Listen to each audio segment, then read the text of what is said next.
نحمده ونصلي ونسلم على رسوله الكريم بسم الله الرحمن الرحيم عن كلثوم رضي الله تعالى عنها قالت قال رسول الله صلى الله عليه وسلم ليس الكذاب الذي يصلح بين الناس ويقول خيرا وينمي خيرا رواه البخاری ومسلم۔ معاشرے کے اندر بسا اوقات دو بھائی آپس میں لڑ جاتے ہیں، یا دو پڑوسیوں میں انبن ہو جاتی ہے، دو کولیگ آپس میں ناراض ہو جاتے ہیں۔ شریعت کا کیا حکم ہے اور ہمارا کیا رویہ ہے؟ اگر ہم من حیث القوم اس چیز کو دیکھیں اور ججمنٹ کریں تو جب بھی ہمارے معاشرے میں کبھی اس طرح کی صورتحال پیدا ہوتی ہے، دو بھائیوں کا آپس میں جھگڑا ہو جائے، دو دوست آپس میں ناراض ہو جائیں، یا پڑوسی آپس میں ان میں کچھ انبن ہو جاتی ہے، تو تیسرا شخص جس کا فرض یہ بنتا تھا کہ وہ ان کے درمیان صلح کرائے، ان کے درمیان جتنی بھی ناچاقیاں ہو چکی ہیں ان کو ختم کرنے کی کوشش کرے، ختم کرانے کی کوشش کرے۔ لیکن ہمارے معاشرے میں یہ چل رہا ہے کہ ہم تیسری جانب سے دیکھ رہے ہوتے ہیں اور کوشش کرتے ہیں کہ کسی نہ کسی طرح ان کے درمیان یہ دشمنی زیادہ بڑھ جائے، ان کے درمیان یہ ٹوٹ پھوٹ زیادہ ہو جائے، ان کے درمیان یہ ناراضگی ایک لمبی مدت تک رہے۔ مثال کے طور پر دو دکان والے ہیں، 7 دکانیں تھی، ان میں آپس میں کوئی تو میں ہو گئی، تو تیسرے کا کام تو یہ تھا کہ وہ ان کے درمیان صلح کرائے، لیکن وہ اٹھ کر کیا کرتا ہے؟ وہ کہتا ہے یہ آپس میں لگے رہیں گے، میرا فائدہ ہوتا رہے گا زیادہ،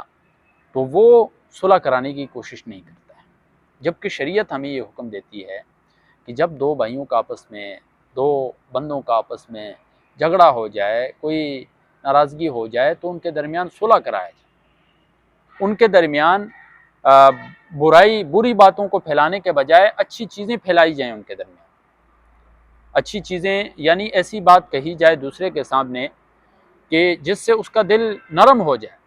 اور اس کی طرف مائل ہو جائے، اور وہی بات جو ہے وہ ان کے جڑنے کا سبب بن جائے، نہ کہ ان دونوں بھائیوں کے درمیان تیسرا شخص ایسی بات کر دے کہ جس سے ان کے درمیان مزید پھوٹ پھیل جائے۔ تو یہ حدیث ہمیں درس دیتی ہے کہ جب دو مسلمان بھائیوں کا آپس میں جھگڑا ہو جائے تو تیسرا شخص جو ہے وہ اگر ان کے درمیان خیر کی بات کر رہا ہے، خیر پھیلا رہا ہے، تو اس کو جھوٹا نہیں کہا جا سکتا۔ یعنی عام حالت میں تو جھوٹ نہیں بولا جا سکتا ہے، جھوٹ بولنا ایک مومن کی شان نہیں ہے، لیکن آپ دو بھائیوں کے درمیان، دو رشتہ داروں کے درمیان، دو پڑوسیوں کے درمیان، دو مسلمانوں کے درمیان صلح کرا رہے ہیں، تو صلح کرانے کے لیے آپ نے ایک ایسی بات کر دی جو کہ دوسرے نے کہی نہیں ہے۔ آپ جا کر کہتے ہیں کہ فلاں شخص کا تو آپ کے بارے میں یہ رائے رکھتا ہے، وہ تو آپ کو اچھا کہتا ہے، جبکہ اس نے کہا نہ ہو۔ مقصد آپ کا کیا ہے کہ ان کا کسی طرح دل کے اندر جو سختی ہے وہ پگھل جائے، جو نفرت ہے وہ ختم ہو جائے، محبت پیدا ہو جائے۔